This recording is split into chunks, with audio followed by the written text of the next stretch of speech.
Telangana police نے حضور اکرم صلی اللہ علیہ وسلم کے خلاف اہانت آمیز ریمارک پر بی جے پی سے معطل شدہ رکن اسمبلی راجہ سنگھ کے خلاف مزید 3 فوجداری مقدمات درج کیے ہیں۔ مسلسل احتجاج کے درمیان حیدرآباد کے نامپلی اور ملکپیٹ پولیس اسٹیشن میں یہ نئے کیسز درج ہوئے ہیں۔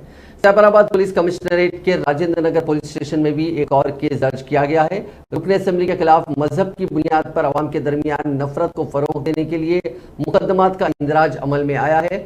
سیکشن 153A تعزیرات ہند کی دفعات 153A 188 295A 298 505 1B 506 اور 502 کے تحت کیسز درج کیے گئے ہیں۔ تلنگانہ کے دوسرے چند اضلاع میں بھی راجہ سنگھ کے خلاف مقدمات درج ہوئے ہیں۔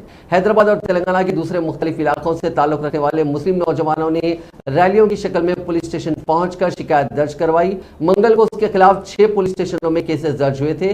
شہر کی ایک عدالت نے منگل کی شام میں کیس میں راجہ سنگھ کو ضمانت منظور کی تھی۔ پولیس رائے نے کہا کہ اسے درج دوسرے کیسز میں گرفتار کیا جا سکتا ہے۔